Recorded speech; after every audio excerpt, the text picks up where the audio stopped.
Sejam bem-vindos a mais um consultório de ideias, um podcast livre, onde o que mais importa aqui são ideias novas para você.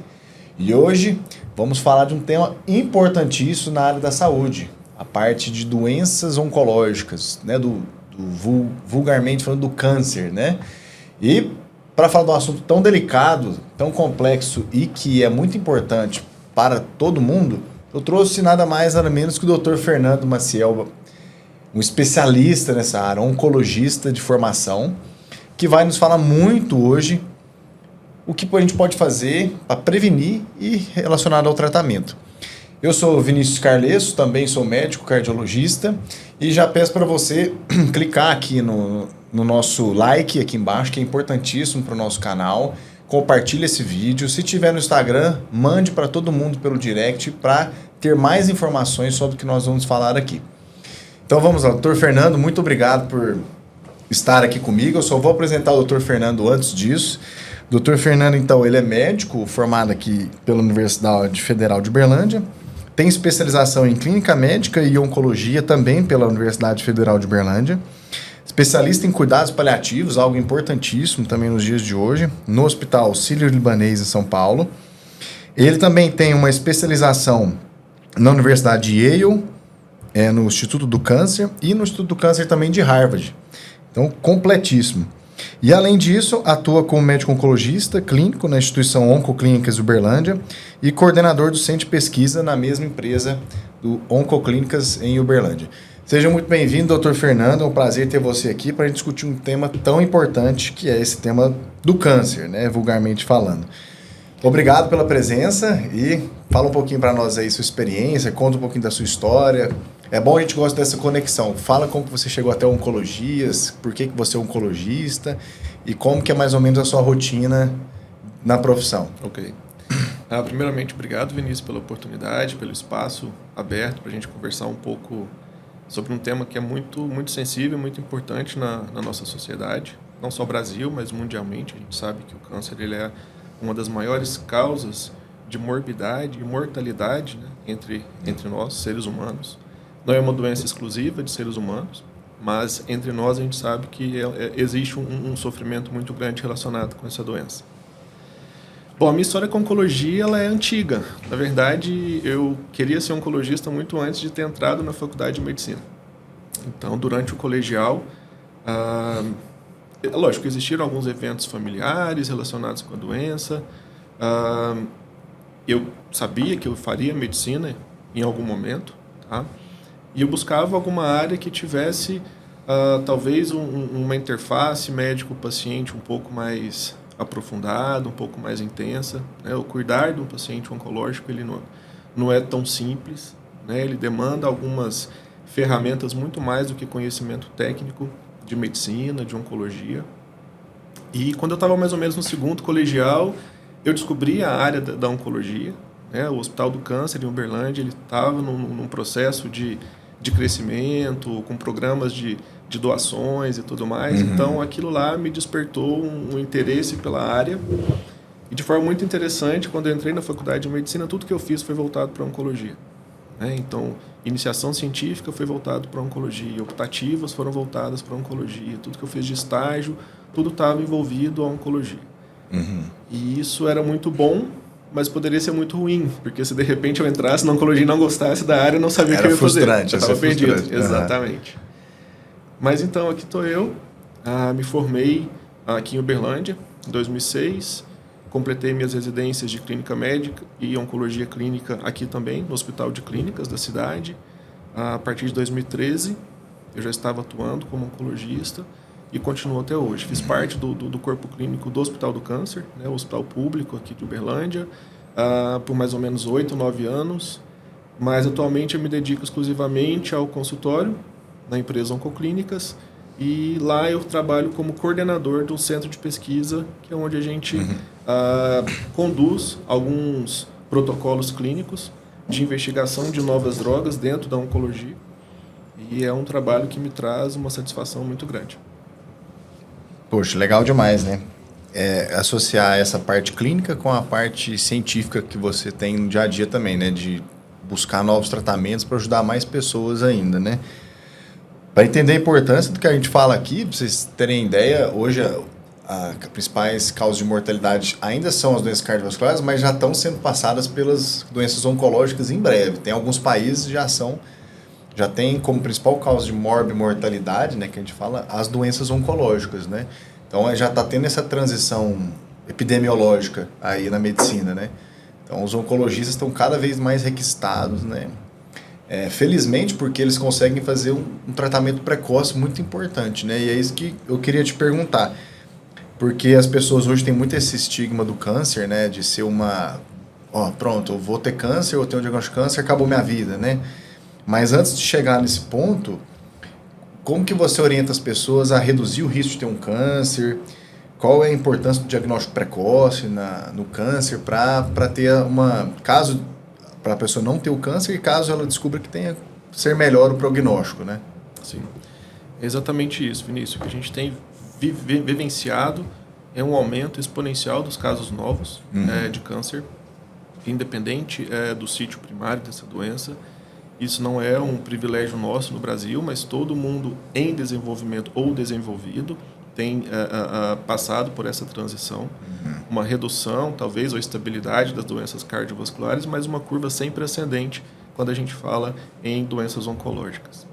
E quando a gente fala de câncer, muito mais importante do que a gente falar em tratamento, formas de tratamento, o que tem de avanços, e geralmente é o que todo mundo quer saber, né? Mas muito mais importante que isso é a gente conversar sobre o que eu posso fazer para não ter um diagnóstico de câncer. O que eu posso fazer caso eu tenha um diagnóstico de câncer, essa doença ela possa ser diagnosticada de uma forma mais precoce, né? Então, o primeiro tema, né, o primeiro tópico, prevenção contra o câncer. A gente tem grandes vilões, grandes fatores de risco, que a gente sabe que tem um profundo impacto na causa, na etiologia dessa doença. Talvez o primeiro deles e o mais importante, o mais impactante é o cigarro. Então, o hábito de fumar. Independente de qual o subtipo, qual que é o produto derivado de tabaco que a pessoa está utilizando. Que ela esteja inalando.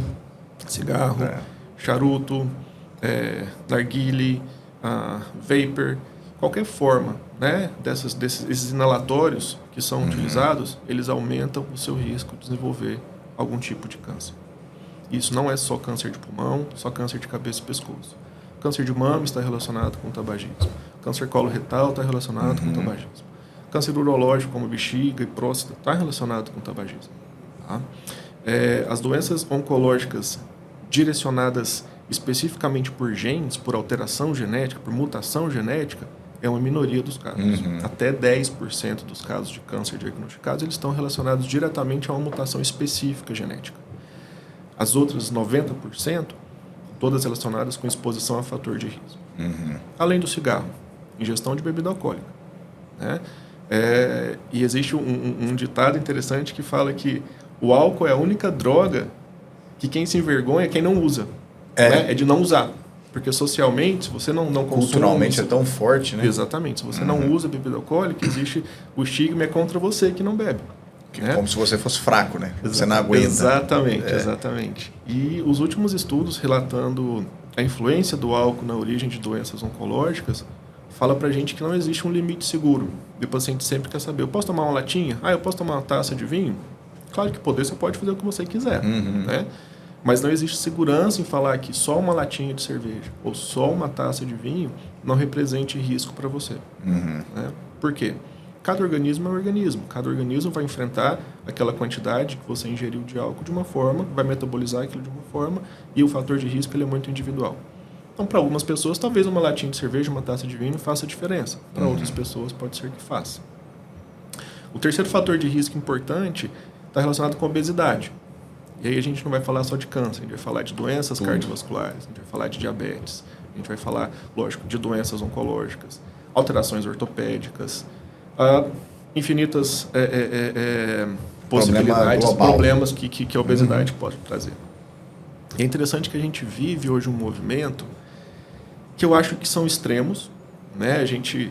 Eu vou falar da nossa infância, adolescência, a gente viveu um período de gordofobia, de bullying contra a pessoa obesa, né?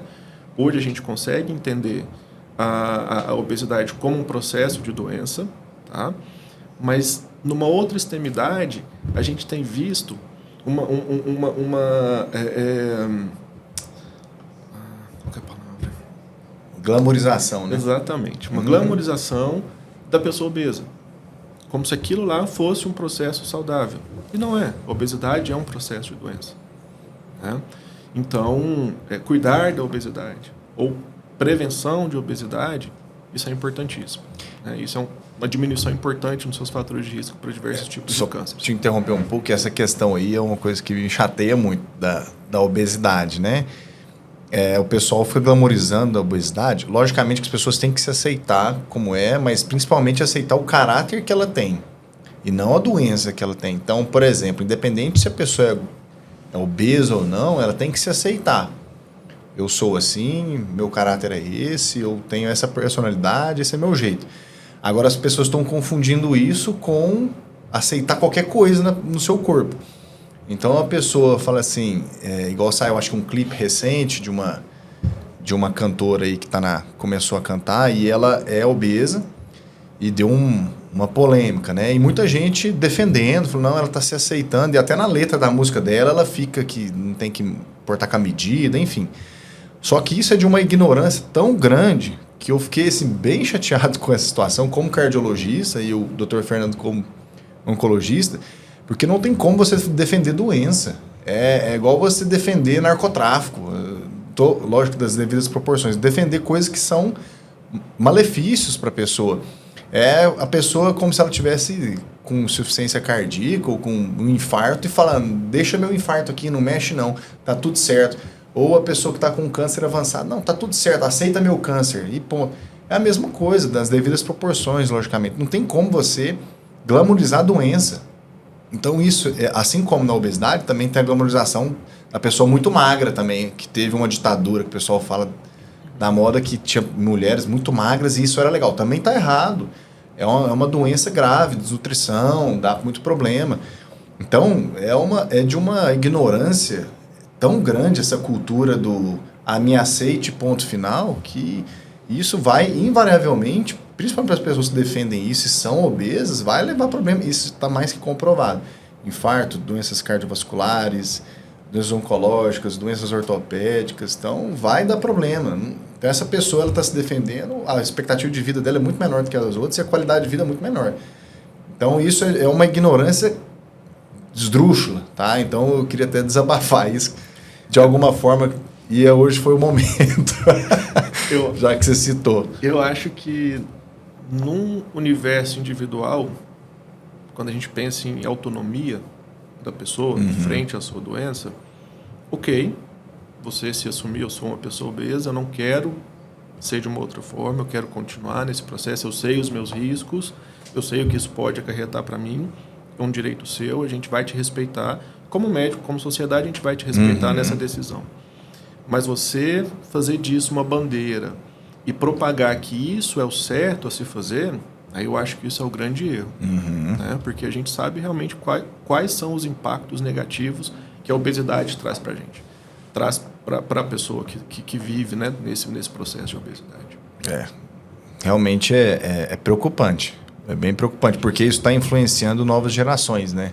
Exatamente. Então, já tem uma cultura de pouca atividade física, de dieta errada, de ter muito tempo na frente de uma tela. E as pessoas vão ficar obesas, né? É uma tendência, é uma epidemia.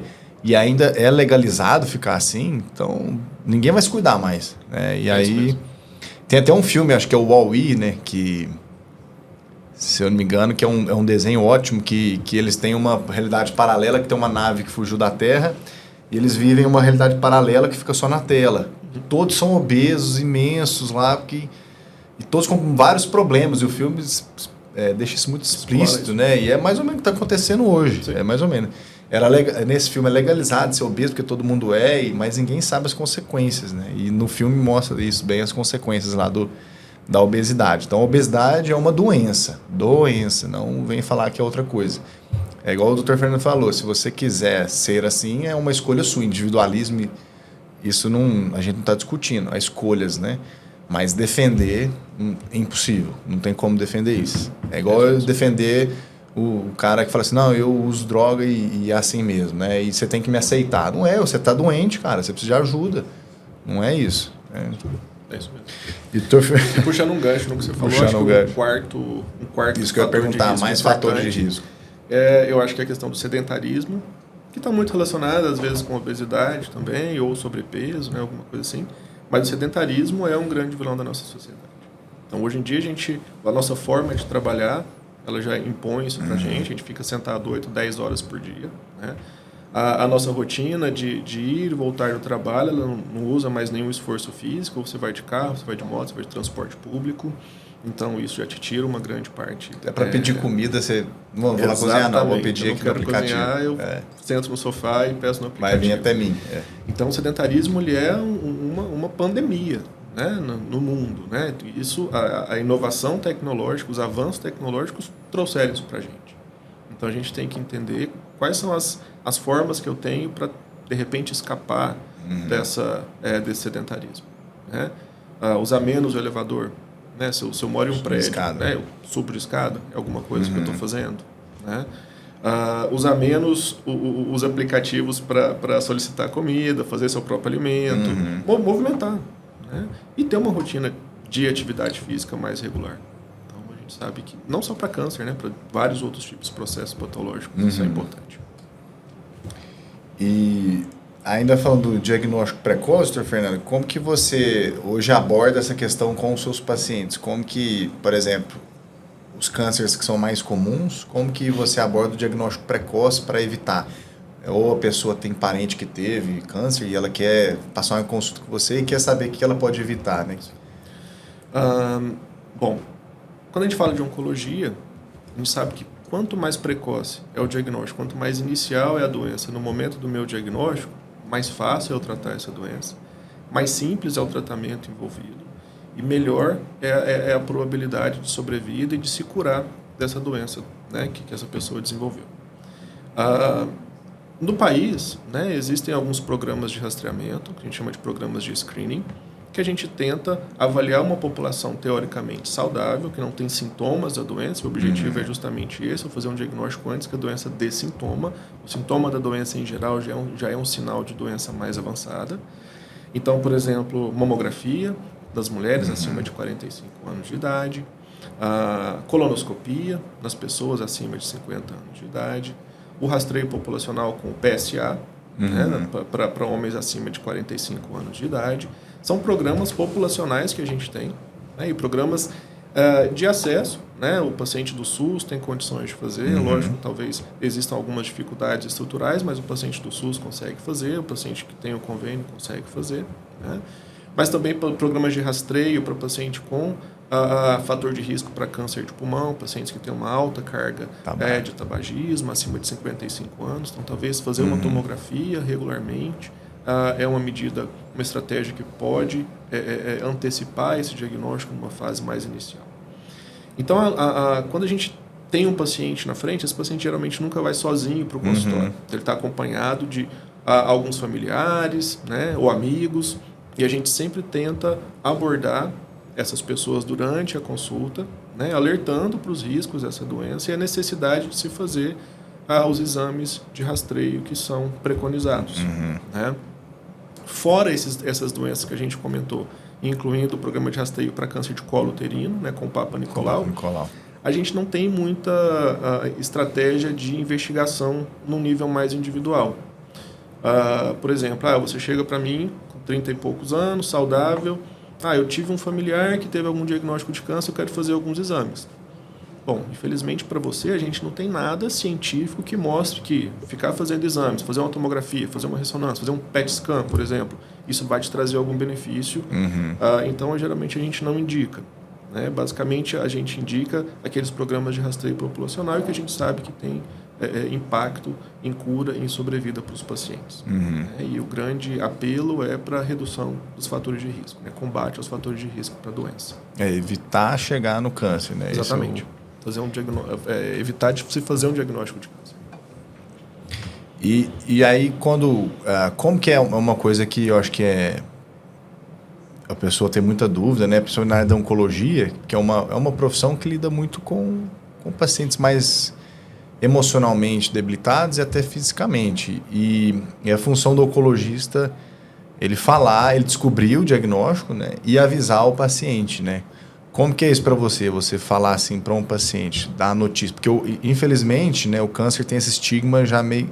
Tá melhorando, mas ainda tem aquele estigma de que é um selo de... um atestado de que você vai morrer.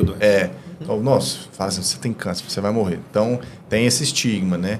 Então, como que é para você descobrir e falar o diagnóstico e como que você lida com essa situação? Tá. Antes disso, né, acho que esse que você trouxe é muito importante. O estigma da gravidade e da fatalidade da doença, ele é muito grande na sociedade.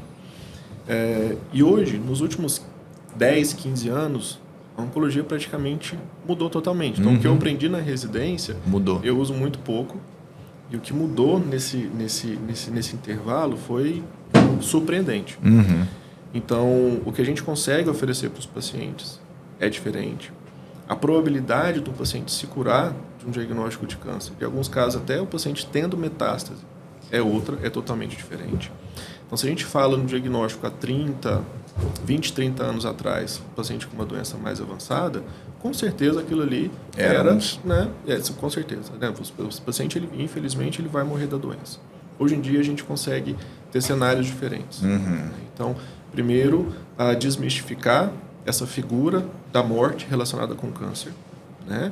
E trazer essa doença como um processo natural por algum erro genético que aconteceu, né, em algum momento ali naquela célula, e inserir o paciente nesse contexto prognóstico atual da doença. Tirar aquela ideia da oncologia que a gente via em filme e que via em novela, que o paciente fatalmente vai morrer, ou o paciente ele sofria horrores para se tratar da doença, então às vezes o sofrimento que o tratamento trazia era muito pior do que a própria doença. Né? E isso é a visão que muitos da gente tem de filmes e de novelas e tudo mais. Então, tentar desmistificar isso daqui. E eu acho que um passo importantíssimo que a gente precisa é tentar tirar a culpa do paciente. Então, quando o paciente que é tabagista pesado desenvolve um câncer de pulmão, desenvolve um câncer de cabeça e pescoço, os primeiros elos da família apontar o dedo. São os primeiros a apontar o dedo. Né? Tá vendo? Te alertei, te falei, a culpa é sua. E o paciente ele já carrega essa culpa, porque ele sabe que o fator de risco principal para aquilo é o cigarro e ele estava consumindo. Né? Então, tentar tirar esse estigma do paciente, da culpa, porque isso tem um impacto importantíssimo, assim, como ele enfrenta essa doença, né? Independente de curabilidade ou não, mas como ele vai enfrentar esse processo é um pouco diferente. Mas tentar entender esse paciente, fazer ele entender que geralmente quem faz uso abusivo de alguma substância, cigarro, álcool, drogas, essas pessoas elas são vítimas. Essas pessoas são alvos, né? Alvos da indústria do cigarro, né? Que, por exemplo, anos 60, anos 70, as fotos que tinham nos pacotes de cigarro eram mulheres empoderadas, fumando. Então, aquilo era um símbolo de empoderamento. A mulher não podia fazer nada. O pessoal fala, era chique fumar. Aquilo era maravilhoso. Não podia fazer nada, a não ser arrumar a casa, limpar a casa, fazer comida. Era uma liberdade então, que ela tinha de repente, fumar. O cigarro me dava uma condição diferente. Então, essas populações são alvos. Existe um fator psicológico, né? E que se apega nessa adicção por alguma substância. Né? Então, tentar fazer essa pessoa, essa família entender que aquele paciente, ok, o fator de risco estava presente, tá? Mas ele não é o culpado por isso, né? E que ele também era um alvo social para aquilo. É muito maior, né? É muito mais amplo que isso. É multifacetado a causa. É muito mais amplo que isso. Né? E tentar entender que os nossos programas de prevenção com relação ao tabagismo, álcool, eles devem ser muito mais atuantes e não são. Né? Então, as pesquisas mostram que, geralmente, o primeiro contato com essas substâncias ocorre durante a adolescência e ocorre dentro do ambiente hospitalar. Desculpa, familiar. Do ambiente escolar. Escolar. Olha, pior ainda. Então, o primeiro contato de adolescentes com cigarro, álcool e outras drogas é dentro da escola. Que era onde um ambiente educacional... Onde que a gente vê políticas para prevenir, para diminuir esse tipo de contato na escola. Eu não tive isso na minha escola. Também não lembro de ter. Eu não lembro de ter tido isso. E tinha várias pessoas que fumavam, durante os intervalos. Não, e era as considerado festinhas massa, da escola né? eram regradas a todo tipo de álcool possível.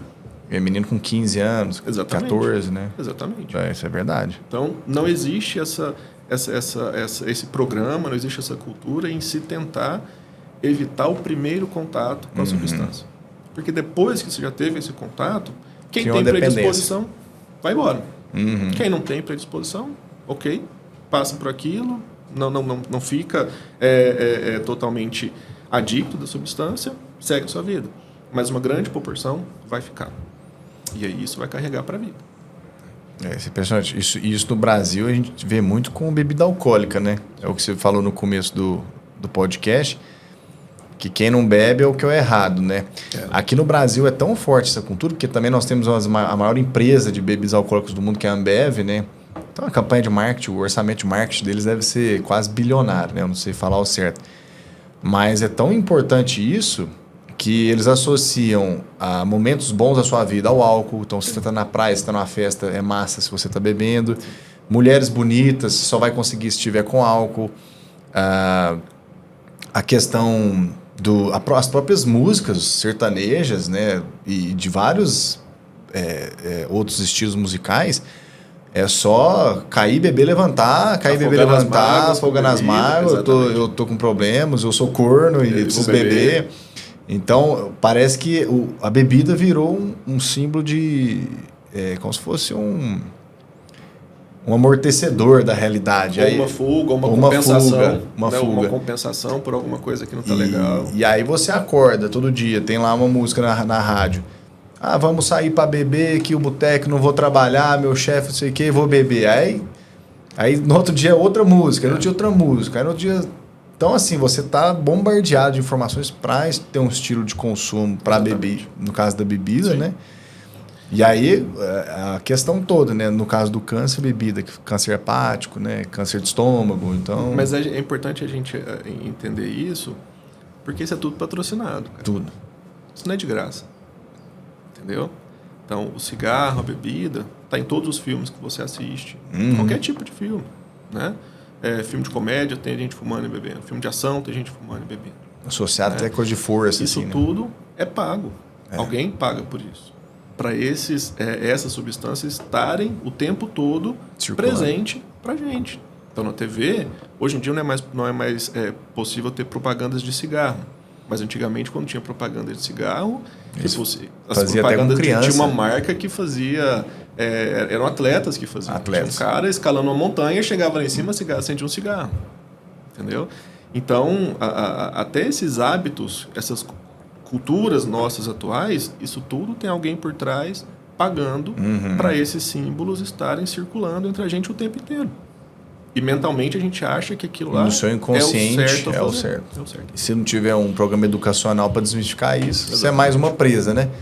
Exatamente. É a questão da indústria do açúcar também, né? Que é muito focada no açúcar e da gordura, né? Focou muito tempo nas crianças, né? Por exemplo, tem empresas de fast food, né? Não vou falar nome, mas tem empresas de fast food que se você compra um sanduíche deles lá que é só gordura e açúcar, você ganha um boneco. Você ganha um brinquedo. Você ganha um brinquedo. Ou tem espaço kids, porque aí o menino vai lá, se entope de açúcar e bebida e refrigerante, que é outro malefício, e segue a vida. Então a gente é bombardeado. E aí, questão do açúcar específico, é obesidade, inflamação, diversos tipos de câncer associado, né? Problemas cardiovasculares. Então é uma indústria por trás, né?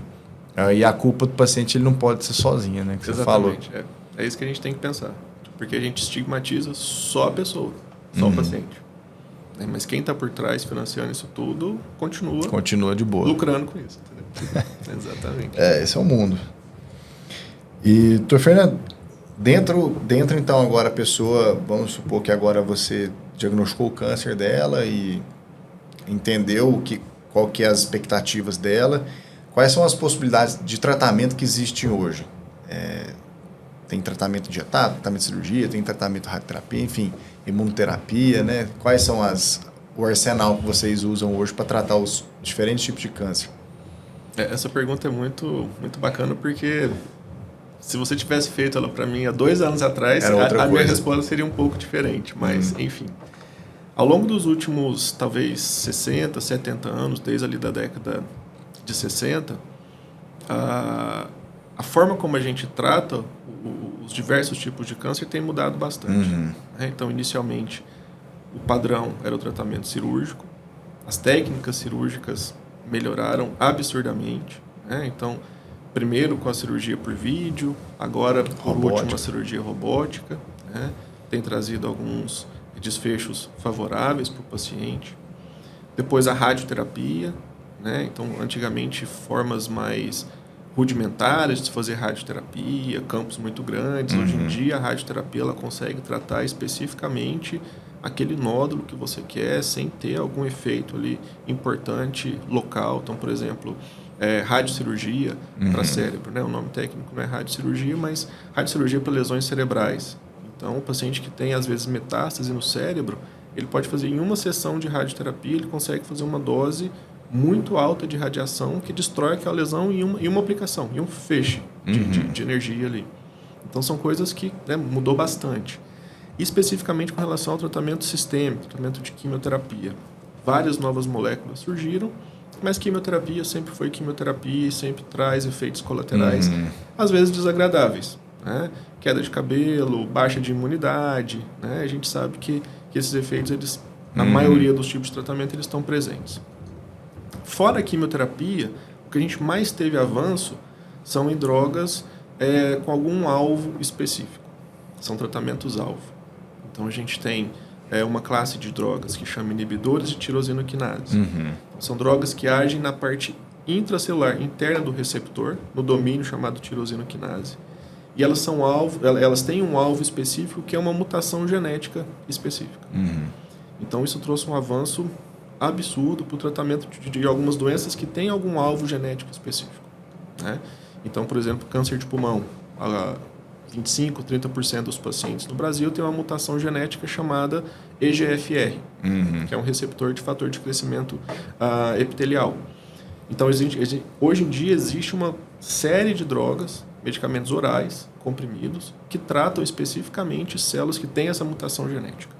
Então, tratamentos com muito menos efeito colateral, sem essa interferência com a imunidade, sem a questão de queda de cabelo relacionada com o tratamento. Então, um tratamento muito mais efetivo, com menos efeito colateral. Até 1 ano, 2 anos atrás, a gente vivia a era da imunoterapia. Uma estratégia que realmente assim, revolucionou o tratamento oncológico. Também sem os efeitos esperados ali de quimioterapia, mas de uma forma muito inteligente que ela passou o quê? A medicação não trata especificamente a célula doente, a célula com câncer. A medicação vai ensinar o seu sistema imunológico como montar uma reação e combater aquela célula tumoral que surgiu. Voltando para a gente aquele conceito de que o paciente que desenvolve o câncer é um paciente de alguma forma imunossuprimido. Tem uma questão de dificuldade ou diminuição das suas defesas naturais que permite o surgimento e a proliferação de células tumorais. Então, a imunoterapia ela trouxe um avanço e tem trazido um avanço muito importante para uma gama imensa de doenças, de diagnósticos de câncer hoje no mundo. A gente agora está vivendo uma outra onda de novas moléculas, que chama ADC, que é um anticorpo mais droga conjugado, que é um conjugado de um anticorpo específico para algum receptor, para algum receptor celular. E essa molécula do anticorpo, ela carrega junto com ela uma molécula de quimioterápico. Então, quando esse anticorpo se liga na célula tumoral, esse anticorpo entra dentro da célula e aí ele libera essa molécula de químio especificamente dentro da célula. Então, de uma forma muito inteligente, essa medicação não vai circular pelo corpo do paciente, então não vai trazer aqueles efeitos de quimioterapia, mas vai conseguir destruir aquela célula. Então, o movimento atual que a gente tem visto na oncologia são o desenvolvimento de novos ADCs, anticorpo droga conjugada. Então, esse vai ser o novo boom da oncologia e que já está acontecendo. Já temos moléculas aprovadas, inclusive no Brasil, para serem utilizadas em alguns tipos de cânceres, câncer de pulmão, câncer de mama, por exemplo. Então, hoje é o que a gente tem para oferecer. Alguns tumores, infelizmente, não vai sair do básico cirurgia, radioterapia e quimioterapia. Que é o que já está estabelecido que está dando certo. Exatamente. Mas existe uma grande gama de outros tipos de tumores em que esses alvos genéticos estão sendo descobertos, né, em que a gente consegue oferecer tratamentos menos tóxicos e mais eficazes. Não, excelente. Impressionante como a medicina está avançando rapidamente. Isso aí, quando eu formei há mais de 10 anos atrás, não se falava, nem pensava nisso, né? Às vezes eles estavam talvez pensando na teoria, mas era muito dependente da cirurgia, rádio e químio, só isso que tinha, né? Não tinha muito o que fazer além de E as aprovações, os acessos aos tratamentos hoje também são muito mais rápidos, né? Eu lembro que na minha época de faculdade e até de residência, uma droga para, né, começar o estudo até ela ser aprovada ou liberada para medicação era pelo menos uns 10 anos. Né? E no Brasil acabava que demorava um pouquinho mais por questões burocráticas e tudo mais. Hoje em dia, com os novos modelos de desenvolvimento de protocolos de pesquisa, a gente tem medicação aprovada em 4, 5 anos, a gente já tem medicação aprovada, inclusive para o Brasil, para utilizar. Então, a gente consegue oferecer um tratamento mais adequado, de forma mais rápida para os pacientes. Né? Não tem que ficar esperando 10, 15 anos para, de repente, chegar uma medicação aqui no Brasil. Né? Então, tudo tem evoluído, tudo tem avançado. É que sai uma droga lá nos Estados Unidos, aí aprovou lá, já é difícil aprovar lá, aí vem para o Brasil, aí a Anvisa tem que revisar tudo. Exato. Aí demora mais um tempo. Isso tem mudado. Assim. A gente já teve casos no Brasil, por exemplo, de aprovações antes do FDA. Em imunoterapia, por exemplo. Né? O Brasil aprovou antes, alguma indicação antes do FDA aprovar nos Estados Unidos. Então, assim, tem mudado. Temos nossas dificuldades, mas tem mudado para melhor. Nossa, bom demais. E, doutor Fernando, como que é, então, a gente falou de você dar o diagnóstico da parte do paciente do câncer, né, e desmistificar essa questão da morte em si, né, e depois como é que você faz o acompanhamento desse paciente? Então, chega um paciente, você diagnostica um câncer, quais são as etapas que você segue com ele até chegar e falar assim, não, você está curado, não, você, infelizmente, as possibilidades acabaram, né? Ok. Isso depende muito de qual momento a gente faz o diagnóstico. O paciente que já faz o diagnóstico em uma fase um pouco mais avançada da doença, esse paciente a gente tem um acompanhamento muito mais próximo, né, por um tempo indefinido, tá? Principalmente quando ele já tem uma doença com metástase e tudo mais. O paciente com diagnóstico de doença inicial, que faz um tratamento que a gente chama de adjuvante, né, ele trata com o objetivo de curar a doença. Esse paciente, a gente tem um período ainda de segmento posterior à finalização do tratamento. Isso varia muito de tumor para tumor, mas o que é importante, né? Muitas vezes o paciente finaliza o tratamento e ele fica ansioso para saber, eu estou curado, não estou curado, e essa é uma resposta que a gente não tem, né? Principalmente porque o câncer é uma doença microscópica, né? Então ele começa com células individuais ou agrupamento de células no ambiente microscópico. E ao longo do tempo isso vai crescendo até se transformar numa lesão macroscópica.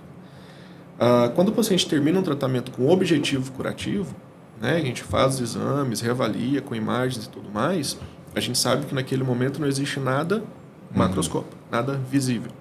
Mas no ambiente microscópico a gente pode não tem como saber. Exatamente. Então por isso que a gente fala que esse diagnóstico de cura ele é prospectivo. Ele vai acontecer nos próximos anos, na medida que a gente vai reavaliar, que a gente vai fazer os exames, a gente vai ver que não tem nada. Então, a gente vai ter a certeza de que realmente esse câncer foi curado. Né? Mas não é um diagnóstico pontual do momento do fim do tratamento. Esse diagnóstico ele vai acontecer ao longo do tempo, na medida que a gente faz exames. Para uma parcela da população, né, a maioria dos pacientes que fazem tratamento adjuvante, eles realmente vão confirmar essa cura. E uma minoria dos pacientes, infelizmente, a gente vai acabar detectando alguma recidiva, alguma outra lesão que surgiu e que, infelizmente, a gente vai ter que retornar ao tratamento e tudo mais para o paciente. E existe um período de falar assim, não, você já está tanto tempo sem a doença ou você está curado? Em geral, esse intervalo é em torno de 5 anos. 5 anos, né? Mas é um número aleatório. Não existe ciência nisso, em falar 5 anos não teve nada... É porque não vai ter nada. Né? As chances são muito menores. Né?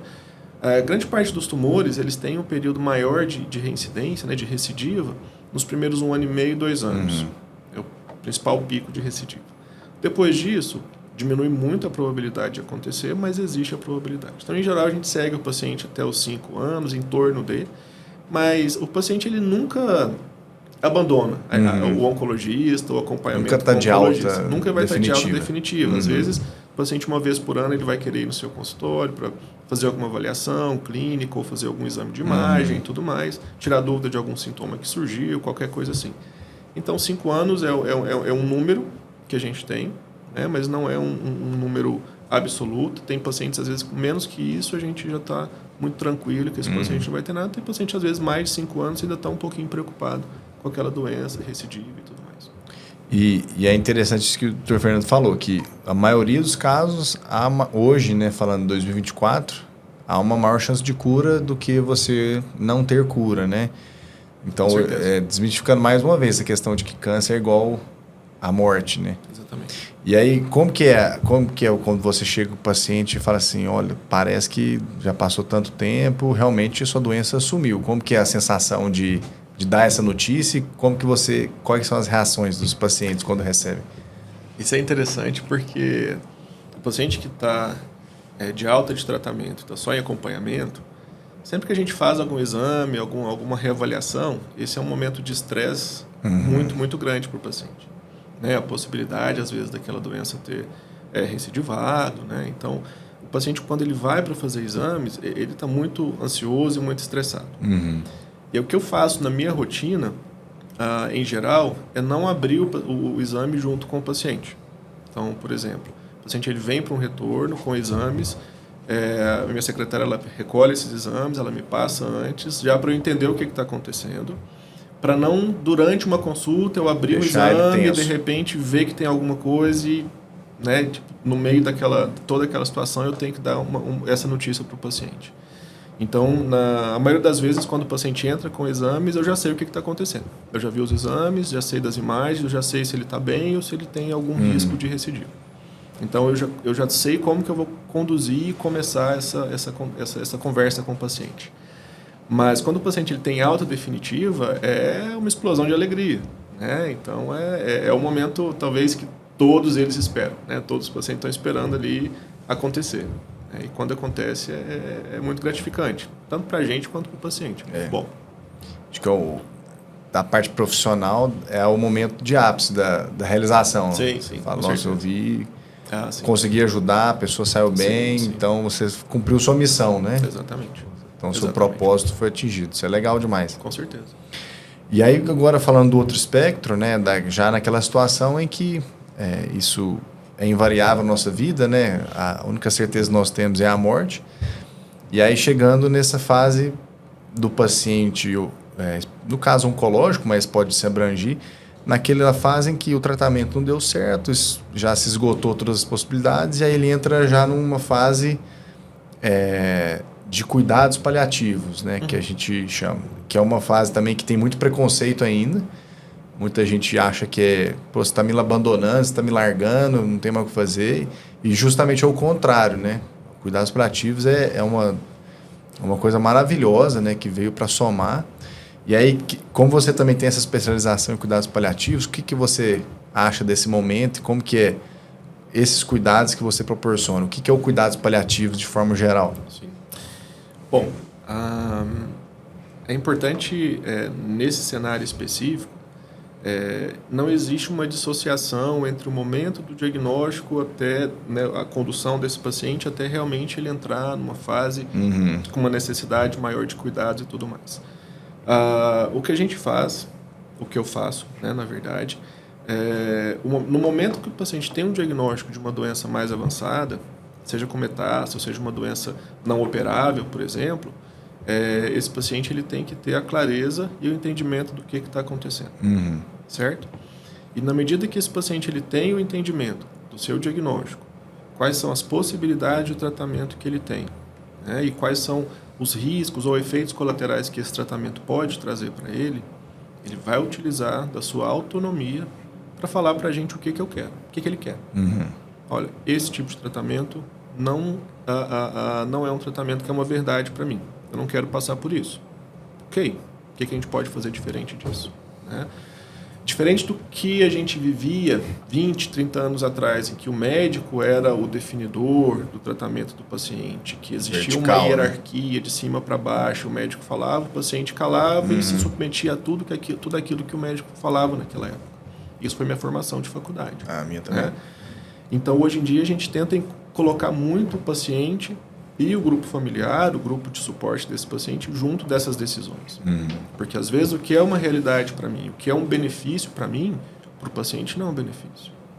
Às vezes eu tenho algum tratamento que eu vou oferecer para o paciente, fala, você vai passar por isso, por isso, por isso, e estatisticamente o que eu estou te oferecendo é 3 meses a mais de mediana de sobrevida livre dessa doença ou de controle de doença. Será que vale a pena para você? E isso tem que estar no filtro do paciente e entender, né? E nessa mesma análise, o paciente definir longitudinalmente até onde eu vou.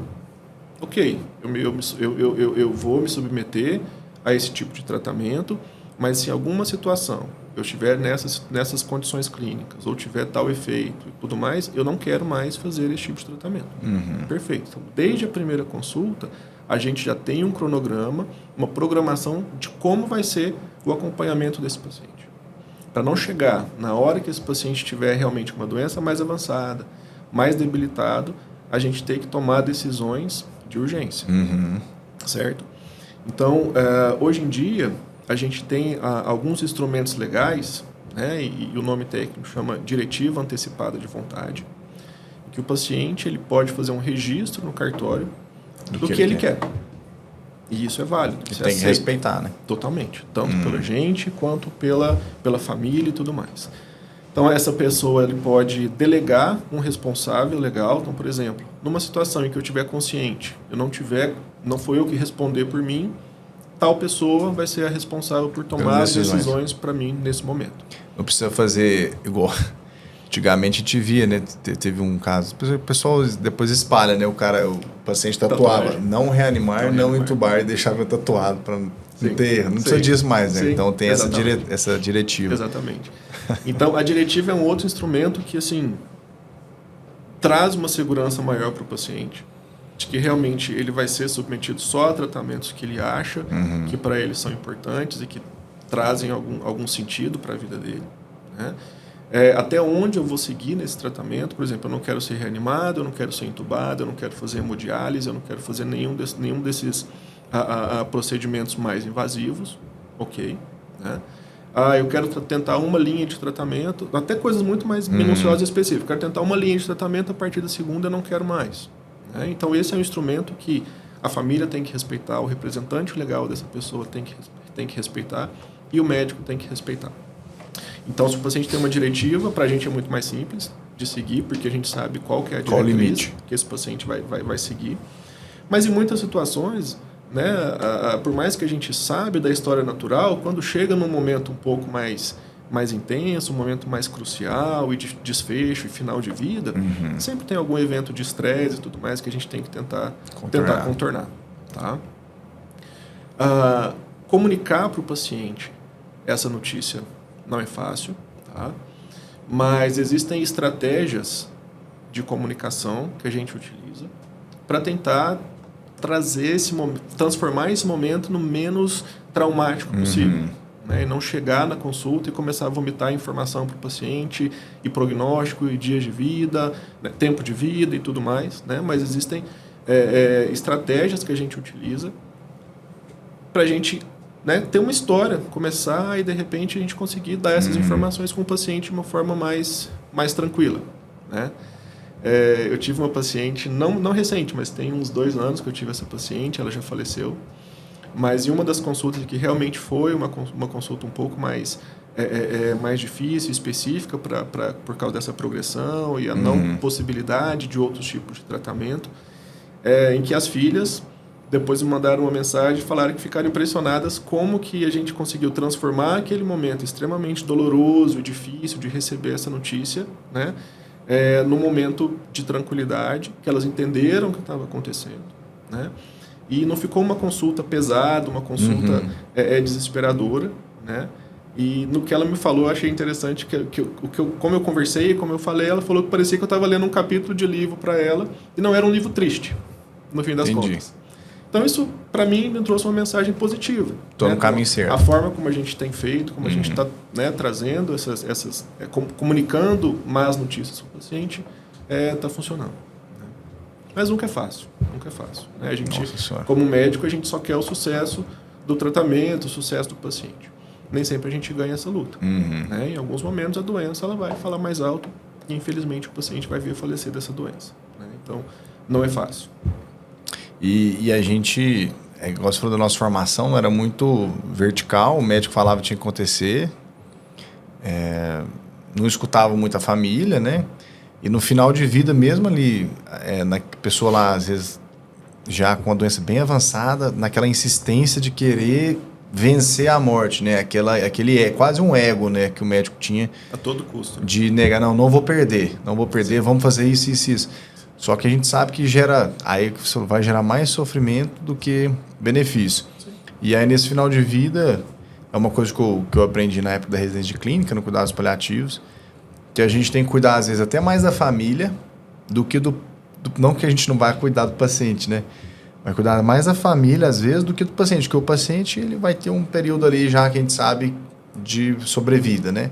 Mas quem fica é a família. Sim. E aí a família fica, às vezes, despedaçada porque não souberam conversar, não souberam alinhar a expectativa. Sim.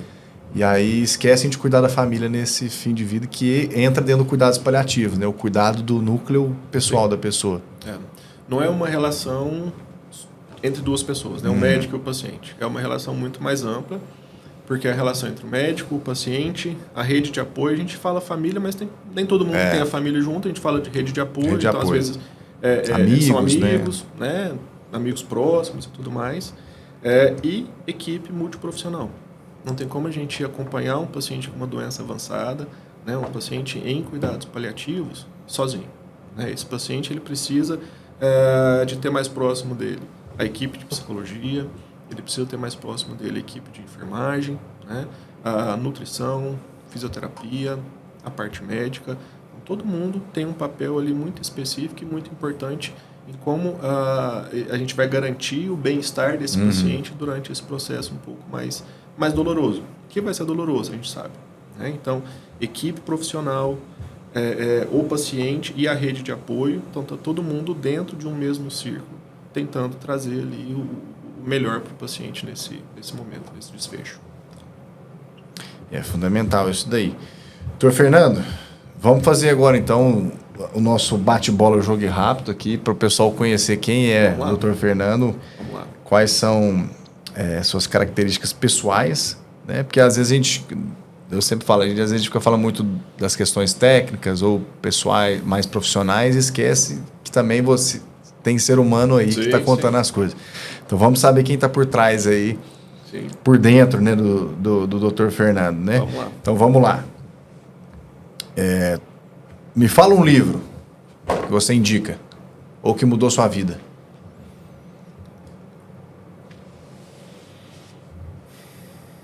Cara, sempre que eu tenho um hábito de comprar livros.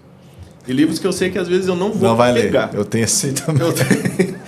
E se for lá em casa, tem uma estante cheia de livros lá, e às vezes eu uso esse livro para presentear. Eu já te dei um combo de guerra sobre a Primeira Guerra Mundial. Ou você lê um capítulo só e deixa de lado. Acontece também.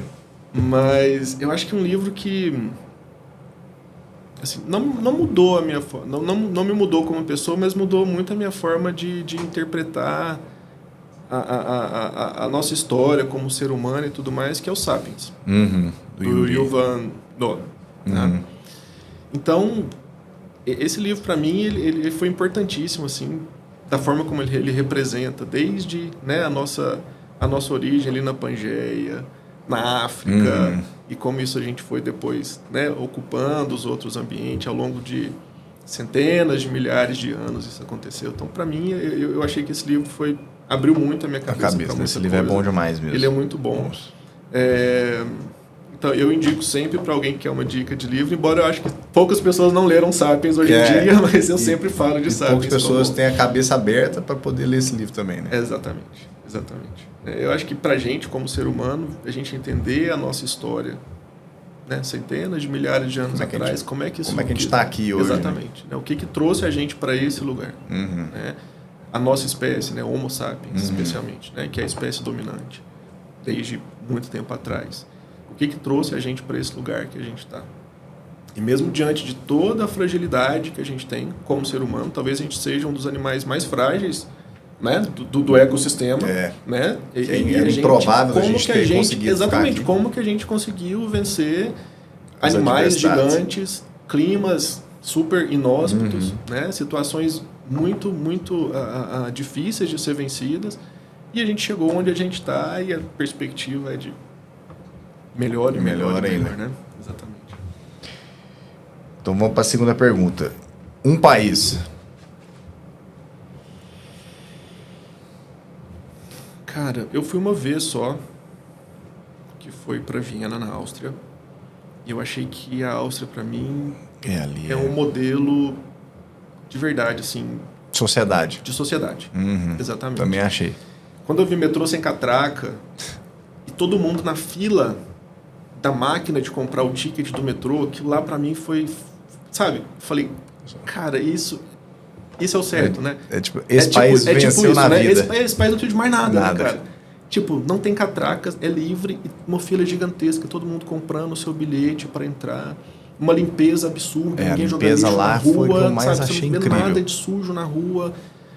A Áustria para mim foi um exemplo, assim, de lugar. De lugar, né? Queria morar num lugar assim. Quem sabe ainda, né? Exatamente. E qual a sua comida preferida? Rapaz... Você gosta que o Fernando é um exímio cozinheiro, pra quem não sabe. Eu sou de arroz, feijão, bife brasileiro e mesmo. Tomate, né? Pra mim, durante a fome, o prato principal que eu quero é um prato de arroz, feijão, bife e uma salada de tomate. Pra mim tá ótimo. Mas se eu tiver a opção de escolher, eu vou escolher massa. Um nhoque, um carbonara, pra mim é o que me chama mais atenção. Cai bem também. Qualquer situação, pra mim, cai bem. E você tem alguma bebida para acompanhar isso tudo? Qual que você gosta de? Cara, eventualmente eu tomo vinho, né? Eu gosto. Eu acho que para acompanhar massa é vinho. E você tem uma frase de efeito que você leva para a vida? Caramba. Essa é filosófica. Eu acho que tem duas. Pode ser também. Uma que reflete a nossa finitude, que é a vida é um sopro, é um jargão, entendeu? Até popular, né? Muito popular, mas a vida é um sopro, ponto final. Essa frase não precisa de interpretação. Não. Nada disso. E assim, do meu ponto de vista sobre viver, o viver está muito mais relacionado com o que a gente dá do que com o que a gente acumula. Não sei se você entendeu. E tem uma música do Djavan que ele tem uma frase que para mim eu acho que deveria representar a nossa vida em geral, né? Que ele fala: se eu tivesse mais alma para dar, eu daria. Isso para mim é viver. Então, essa frase assim, tipo, de doação, né? A gente tá aqui para se doar para a família, para os amigos, o que realmente importa, para o trabalho, né? E não para guardar as coisas pra gente, né? Ficar trancado dentro de casa e fechado e tudo mais. Boa. E você tem um hobby? Cara, eu não sou uma pessoa de hobbies, assim. Eu gosto de ler livros, eu gosto de ver filme. O que geralmente me acalma em situação que eu estou um pouco mais estressado, cheio de coisa para fazer, é música. Então talvez música seja a minha válvula de escape, assim, tipo, para momentos de estresse, música me ajuda, para momentos de alegria, música me ajuda. Também, tá então, sempre junto. Exatamente. Então música, e assim, de forma muito eclética, assim, eu ouço praticamente todo tipo de música que você colocar, eu vou saber apreciar. É lógico, cada estilo tem um momento específico, né? Mas eu consigo me alegrar e me adaptar a qualquer estilo musical ali, tranquilo. Boa. E você tem um herói, uma heroína? Alguém que é um exemplo de vida para você? Aquele arquétipo, né, do herói mesmo. Sim. Eu acho que os grandes heróis nossos estão na nossa família, né? Eu também acho. Eu acho que meu pai e minha mãe, eles são grandes heróis pela história deles, de onde eles vieram, né? E eu acho que o que te faz, assim, tipo, um vencedor, né? É você conseguir driblar as adversidades que a vida te coloca e crescer com aquilo, né? E se tornar uma pessoa melhor com aquilo. E meus pais, eles tiveram muita adversidade na vida. Desde a infância, fase adulta, família e tudo mais. E eu me inspiro no modelo deles de conseguir mudar a chave. Né? Muita gente poderia ter desistido, sucumbido ali no meio do caminho, mas eles continuaram. Né? Com certeza. E eu acho que o final está sendo bacana tá assim, bom. para eles. Exatamente. E você tem uma banda que gosta mais? Ou um estilo musical? Cara, banda em si, eu gosto dos clássicos, então acho que Beatles é um protótipo de banda, ponto final. Né? Eu gosto do estilo, gosto das músicas. Existem várias outras bandas que a gente ouve bem, mas se pensar em banda mesmo, acho que Beatles é o começo, meio e fim, e as outras coisas vão agregando. Existe o antes do Beatles e o depois do Beatles. Exatamente. Tem um pessoal até que fala que não confia em alguém que não gosta de Beatles. Essa pessoa tem algum problema. É verdade. E por fim, eu faço sempre uma pergunta polêmica, né? Até para polemizar e descontrair. Vamos lá. No seu caso seria um ou outro, né? Eu sei que você vai escolher, mas é só para polemizar. Quimioterapia, radioterapia e cirurgia ou óleos essenciais?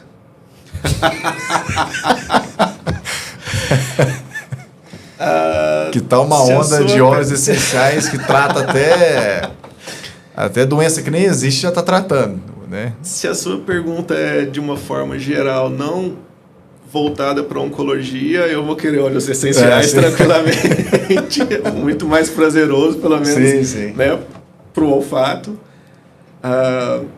Mas hoje em dia tá vergonhoso, né, cara? E a gente vive a gente tem que tomar muito cuidado com isso. A gente que depende de ciência para viver. Porque a gente depende de ciência para viver. E a gente depende de ciência para trazer benefício para as pessoas, para a população. E a gente vive uma fase de pseudociência aflorando a todo momento. E a facilidade com que essas informações elas se difundem na sociedade... Tá muito rápido, né, cara? É uma coisa espantosa, de verdade. Assim, na rotina diária do consultório, sempre tem alguém que viu alguma coisa no Instagram, que viu alguma coisa no Google, de tal substância, de tal coisa, poderia trazer algum efeito positivo. Óleos essenciais tá dentro delas. E que a gente fica espantado, fala, gente, de onde saiu isso? Né? Como que uma cabeça pensou nisso? Pensou, né? E falou assim, não, ok, você pensa um monte de porcaria o dia inteiro na sua vida, mas eu vou propagar isso aqui para outras pessoas. Ok. E de onde surgiu as pessoas comprarem essas ideias que, na minha opinião, muitas são tão absurdas que você fala assim, cara, eu não sei como essa pessoa está acreditando nisso. Então, geralmente isso está envolvido com doenças mais graves, doenças que têm um apelo emocional muito maior. Né? Quase é um milagre, que é um milagre, que é uma cura de qualquer forma e tudo mais. Talvez esse apelo emocional, né, a gente entende essa aceitação de coisas não comprovadas cientificamente e tudo mais. Né? Mas me preocupa. Me preocupa para onde a gente está indo com essas pseudociências e a quantidade de gente que tem acredita, apoiado, né? Apoiado isso. E que, gente influente, né? Que argumentam, que debatem isso. Você fala, onde vai dar isso, né? A polêmica era justamente essa. A da pseudociência contra o que já é descrito, né? Exatamente. Então tá ótimo. Pessoal, nós vamos encerrando aqui o nosso mais um podcast. Eu estou muito feliz porque a gente conseguiu abrir muita mente com a questão de oncologia, tratamento, o que dá para fazer, prevenção. Teve sucesso na cura, é por causa disso, ou depois a gente não tem o que fazer, tem os cuidados que a gente tem que fazer, que o Dr. Fernando explicou. Então foi um episódio bem completo que eu acho que você tem que ver várias vezes para poder absorver todo o conhecimento que ele trouxe aqui, né? E lembrando que se você gostou do nosso episódio, clica aqui embaixo, dá o like, dá o curtir, envia para quem você acha que precisa escutar a mensagem dele, porque foi um podcast completíssimo do assunto. Tá? Agradecer de novo, Dr. Fernando, pela presença, o tempo corrido dele, né? Você viu que o currículo dele ele faz várias coisas ao mesmo tempo, além de ser pai, né? E marido. Então, é uma honra ter você aqui e ter seu tempo, né? Que é o nosso bem mais precioso da vida, compartilhado conosco, né? Queria que você deixasse uma mensagem final para quem assistiu, do que você achou do podcast e uma mensagem de vida, de propósito, da profissão, enfim, está aberto para o que você quiser falar. Eu que agradeço a oportunidade, a abertura desse espaço. Eu acho que a informação é o que a gente tem de mais precioso para passar para outras pessoas. Então, aquilo que a gente aprendeu, conseguir trazer isso, para difundir essas informações, eu acho que isso é fundamental, é muito importante. E da mesma forma que a pseudociência se difunde, a ciência também se difunde. O que acontece é que muitas vezes a gente fica um pouco mais recluso. E aí os pseudocientistas crescem. Eu acho que esse movimento que você traz, né, com esse podcast, da gente trazer outro ponto de vista, outra vertente, isso é fundamental.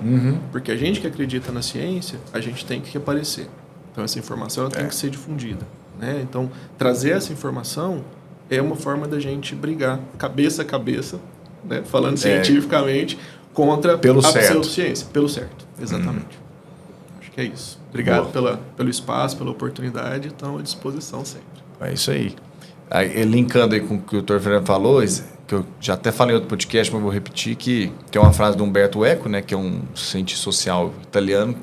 Antes dele falecer, ele pegou a mídia social ali começando, né, e ele falou, as redes sociais, mídias sociais e meios de massa, eles deram voz aos idiotas, né. As pessoas que estavam apagadas porque não tinham oportunidade de se comunicar porque eram meios científicos mais logicamente são fechados, porque só a ciência funciona, abriu a porta para o pessoal falar o que quer e isso toma proporções, né? Então, tomar muito cuidado com os meios de comunicação, porque hoje os idiotas estão com muitas vozes e geralmente eles fazem mais barulho. Esse é o problema. Esse é o problema. E aí, finalizando com uma frase, sempre gosto de trazer uma frase relacionada ao assunto. Tem uma frase que eu li até de um anônimo que eu achei na internet, né? Sobre a questão do câncer.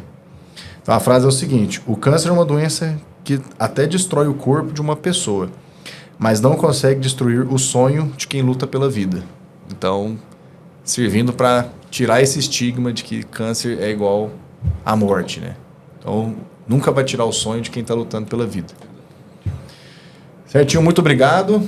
Finalizamos mais um podcast e te espero na próxima semana com mais um episódio que em breve eu vou anunciar aqui. Aquele abraço.